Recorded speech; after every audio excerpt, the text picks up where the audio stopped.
وَكُلًّا وَعَدَ اللَّهُ الْحُسْنَىٰ کہا ہے. لیکن شرط یہ ہے کہ آج بھی وہ جو ابراہیم سے ایمان پیدا آج کر سکتی ہے انداز گلستہ پیدا. اصلاح کرنے کا کام اگر انہی اصولوں پر آج بھی کیا جائے گا تو اصلاح ناممکن نہیں ہے.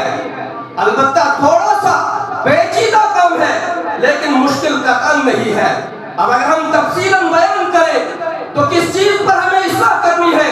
سب سے پہلے اسی چیز کو ہم دیکھیں جس چیز کی اصلاح کے لیے مکہ کے اندر کائنات کے امام جناب محمد رسول اللہ صلی اللہ علیہ وسلم نے اپنی نبوت کے قیمتی 13 سال صرف کیے. ان 13 سالوں میں نہ نماز کا حکم تھا، نہ روزے کا حکم تھا، نہ زکوٰۃ کا حکم تھا، نہ حج کا حکم تھا. لیکن ان 13 سالوں میں کائنات کے امام جناب محمد رسول اللہ صلی اللہ علیہ وسلم نے جس نقطے کی اصلاح کا کام کیا وہ تھا یا ایھا الناس لوگوں قولوا لا الہ الا اللہ تفلحوا. عقیدے کی اصلاح، عقیدے کی اصلاح جو اسلام کی بنیاد ہے. اگر آپ کا عقیدہ کمزور ہے، عقیدے کے اندر بگاڑ ہے، عقیدے کے اندر فساد ہے، پھر اس پر تعمیر ہونے والی اسلام کی یہ عمارت کمزور ثابت ہوگی. بنیاد کا مضبوط ہونا لازم ہے. انسان کا عقیدہ، عقیدہ توحید. اور آج بہت سارے لوگ اصلاح امت کا کام کرتے ہیں لیکن جب ہم گہرائی سے مطالعہ کریں گے ان کے اس منشور کے اندر توحید کا کوئی نام و نشان باقی نہیں ہے. پھر کس چیز کی اصلاح ہے؟ کہتے ہیں ہم امت کو جوڑنے کا کام کرتے ہیں. جبکہ نبی علیہ السلام نے جو اصول دیا 13 سال تک لوگوں کے عقائد کو درست کیا، ان کے دلوں سے بت پرستی کو باہر نکالا. اللہ کے نبی صلی اللہ علیہ وسلم کو اسی طرح سے جس طرح اللہ ذو الجلال والاکرام کو شرک سے بت پرستی سے نفرت ہے، فرمایا ان اللہ لا یغفر ان یشرک بہ. اللہ اس خطرناک قسم کے جرم اور گناہ کو جو اللہ کے ساتھ بغاوت اسے معاف نہیں کرے گا. وَيَغْفِرُ مَا دُونَ ذَلِكَ، اور اس کے علاوہ جسے چاہے معاف کرے گا. اللہ یہ کہ کوئی انسان مرنے سے پہلے شرک سے توبہ کر لے تو اس کی مغفرت ممکن ہے. لیکن اگر شرک پر اس کی موت آئی، عقیدے کے بگاڑ کے ساتھ اس دنیا سے گیا، اس کی بخشش، اس کی مغفرت قرآن کی روشنی میں ہرگز اس کی مغفرت اور بخشش نہیں ہوگی. آج اسی اصلاحی نقطے پر اس امت کے اندر کام کرنے کی ضرورت ہے. میں نے کہا کہ لوگ اصلاحی امت کانفرنس تو کرتے ہیں لیکن جب مقصد پوچھا جاتا ہے ہمیں امت کو مجتمع کرنا ہے، امت کو جوڑنا ہے، لیکن حقیقی بیماری کا علاج نہیں کرنا ہے. بیماری وہی کی وہی ہے. اور اسی طرح سے آپ دیکھیں گے اس امت کے اندر جس فساد کو دور کرنے کی، جس کی اصلاح کرنے کی ضرورت ہے وہ ہے انحراف سنت. نبی علیہ السلام کی سنتوں سے انحراف، دوری اختیار کرنا. اور یہ پیشن گوئی کی تھی جناب محمد الرسول اللہ صلی اللہ علیہ وسلم نے. فرمایا کہ ایک زمانہ آئے گا، ایک عالم دین، ایک شخص اپنے گھر کے اندر تکیہ لگا کے بیٹھا ہوا ہوگا. کوئی آنے والا اس کے پاس ملاقات کی غرض سے اس سے سوال کرے گا، کسی مسئلے کے تعلق سے معاملہ پوچھے گا اس سے. وہ جواب میں کہے گا کفانا کتاب اللہ، ہمارے لیے اللہ کی کتاب کافی ہے. یعنی وہ منکرین سنت ہوں گے، وہ نبی علیہ السلام کی سنت کو ماننے والے نہیں ہوں گے، وہ منکرین حدیث ہوں گے. وہ کہیں گے کفانا کتاب اللہ، ہم اللہ کی کتاب کے ذریعے سے فیصلے کریں گے، اس کے ذریعے سے اصلاح کریں گے. لیکن میں ڈنکے کی چوٹ یہ بات آپ کو کہنا چاہوں گا، جب تک میں کتاب اللہ کو، سنت رسول اللہ صلی اللہ علیہ وسلم سے سمجھنے کی کوشش کریں گے تو ہمارا دین ناقص ہے اور ادھورا ہے. بے شمار مثالیں بیان کرنے کے قابل ہے لیکن لیکن وقت کی دامنی جو ہے وہ دامنگیر ہے، اس لیے زیادہ وضاحت کرنی ناممکن ہے۔ تو اس امت کے اندر کتاب و سنت کا جو انحراف ہے، آپ نے کسی بینر پر یہاں لکھا ہوا دیکھا ہوگا، میری نظر ابھی نہیں جا رہی ہے، امام شافعی رحمہ اللہ کا ایک قول لکھا ہوا ہے، بہت خوبصورت ترین قول ہے، فرمایا سنت سفینۃ نوح۔ لوگوں یاد رکھو، یہ سنت، یہ نبی علیہ السلام کی حدیث، یہ نبی کا طریقہ اس امت کے لیے نوح علیہ السلام کی کشتی کی مانند ہے۔ نوح علیہ السلام کی کشتی میں اس طوفان کے وقت جو لوگ سوار ہو گئے وہ نجات پا گئے، جنہوں نے اپنی عقل دوڑائی، جنہوں نے اپنی سوچ سے کام لیا، جنہوں نے اپنے دماغ پر ناز کیا، وہ غرق ہو گئے۔ فرمایا اسی طرح سے میری امت کی نجات کا ذریعہ نبی علیہ السلام کی سنتیں ہیں، لہذا سنتوں کو اپنائیں گے۔ جو سنت آج ہمارے معاشرے سے مفقود ہوتی جا رہی ہے، اصلاح کے کام کے لیے عقیدے پر کام کرنا درست ہے، لوگوں کی توحید کو درست کرنا ضرورت ہے، لیکن یہاں یہ بات بھی کہنی ضروری ہے کہ آج اکثر واعظین اور مبلغین توحید ربوبیت کو بیان کرتے ہیں، لیکن توحید الوہیت سے لوگوں کو آشنا نہیں کرتے ہیں۔ اب آپ کہیں گے توحید ربوبیت کیا ہے، توحید الوہیت کیا ہے؟ توحید ربوبیت مکہ کے مشرکین اور کافر بھی مانتے تھے، جبکہ وہ عربی جاننے والے تھے، انہیں پتا تھا جب ہم توحید الوہیت کا اقرار کریں گے تو ہمارے اوپر کنڈیشن لاگو ہوگی، ہم پابند ہو جائیں گے، اس لیے وہ اپنے آپ کو آزاد رکھنا چاہتے تھے۔ توحید ربوبیت کو مانتے تھے، اللہ کو اپنا رب مانتے تھے، حاکم مانتے تھے، خالق مانتے تھے، مالک مانتے تھے، رازق مانتے تھے، لیکن الہ نہیں مانتے تھے، معبود نہیں مانتے تھے۔ معبود اللہ کے علاوہ انہوں نے سینکڑوں معبود رکھے ہوئے تھے۔ آپ نے تاریخ پڑھی ہوگی، خانہ کعبہ کے اندر 360 بت رکھے ہوئے تھے۔ جب نبی علیہ السلام پہلی وحی نازل ہونے سے پہلے غار حرا میں جا کے عبادت کرتے تھے۔ غار حرا مکہ سے بہت دور ہے، جو آپ میں سے گئے ہیں اللہ رب العالمین ان کا جانا وہاں قبول فرمائے، جو ابھی تک نہیں گئے ہیں اللہ رب العالمین ان کے لیے بھی راستے ہموار کر دے۔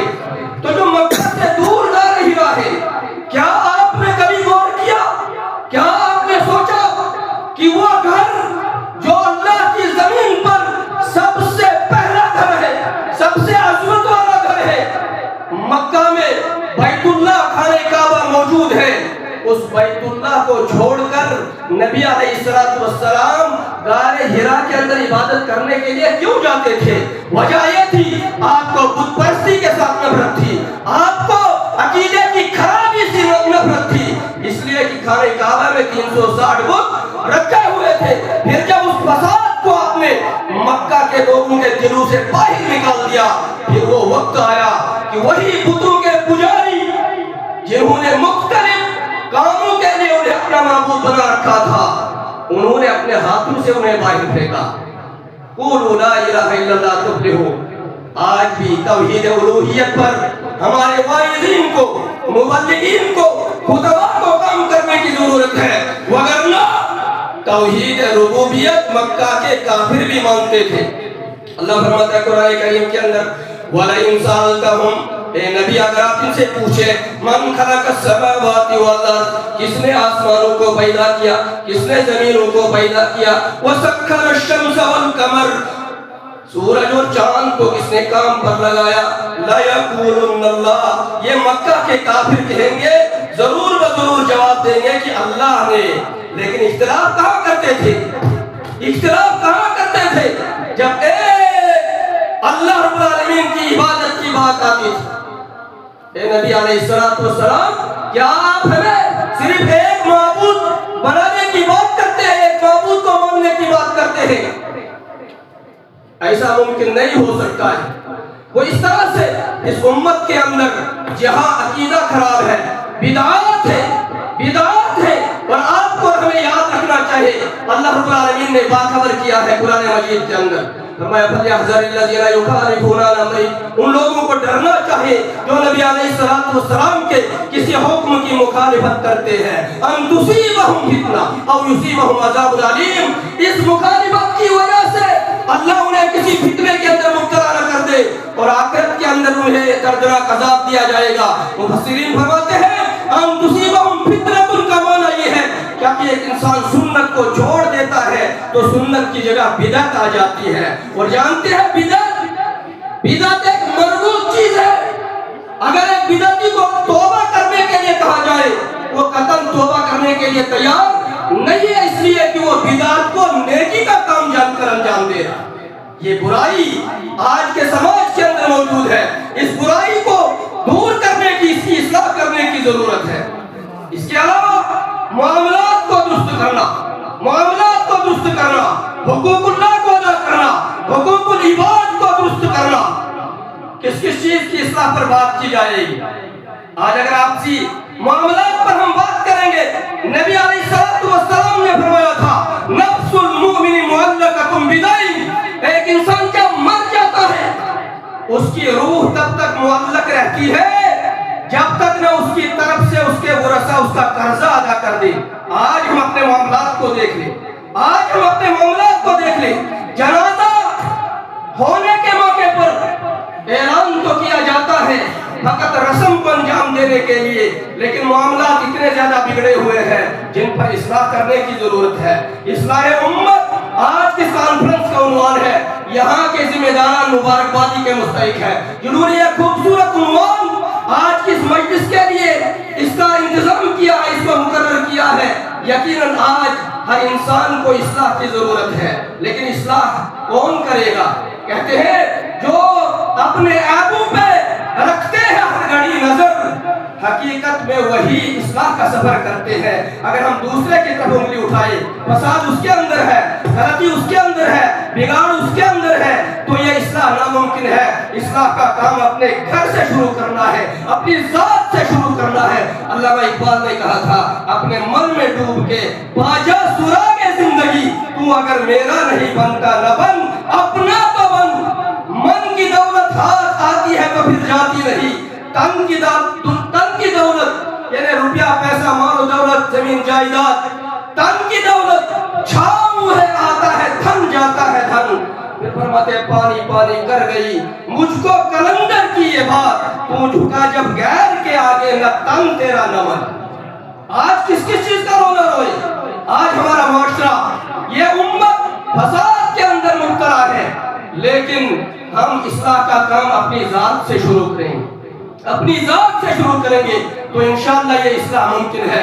نبی علیہ السلام نے فرمایا لوگوں یاد رکھو الا ان فی الجسد مضغہ، انسان کے وجود کے اندر ایک گوشت کا ٹکڑا ہے، اذا صلحت صلح الجسد کلہ، جب اس میں اصلاح آ جائے گی انسان کا سارا وجود اس سے اصلاح ظاہر ہوگا. وَإِذَا فَسَدَتْ، اگر اس میں خرابی آ گئی، شرک آ گیا، سنت سے انحراف بدعت آ گئی، اس میں معاملات کی خرابی آ گئی، اخلاقی خرابی آ گئی، اس میں حقوق کی پامالی آ گئی، اس میں تجارت و معیشت کی خرابی آ گئی، فرمایا فسد الجسد کلہ، انسان کا سارا وجود فساد زدہ ہو جائے گا. فرمایا الا وہی القلب، الا وہی القلب، اسے درست کرنے کی ضرورت ہے، اس کی اصلاح کی ضرورت ہے. امام مالک امام دار الہجرہ فرمایا کرتے تھے لن یصلح هذه الامه الا بما صلح به اولها، فرمایا لوگوں اس امت کی اصلاح بھی انہی اصولوں پر، انہی شروط پر، انہی قواعد پر، انہی ضوابط پر ممکن ہے جن ضوابط پر، جن اصولوں پر اس امت کے پہلے لوگوں کی یعنی صحابہ کرام کی اصلاح ہوئی تھی. جناب محمد الرسول اللہ صلی اللہ علیہ وسلم کی واضح نصیحت سے ضرورت اس بات کی ہے کہ آج جو کچھ ہم سنیں اسی نیت اور اسی مقصد سے سنیں کہ ہمارے اندر جو کچھ خرابیاں ہیں دوسرے کو نشانہ بغیر بنائے بغیر ہم اپنا محاسبہ کریں. حاسبوا قبل ان تحاسبوا، لوگوں اپنا محاسبہ کرو، اپنے آپ کا حساب لو قبل اس کے کہ کہ تمہارا حساب لیا جائے گا۔ اس چیز کو جب ہم مد نظر رکھیں گے انشاءاللہ اپنی ذات کی اصلاح کریں گے، پھر ہم دوسرے کی اصلاح کا سوچیں گے، دوسرے کی اصلاح کا کام کریں گے۔ یقیناً یہی اس امت کا کام تھا، کنتم خیر امت اخرجت للناس تأمرون بالمعروف، فرمایا تم بہترین امت تھے، تم امر بالمعروف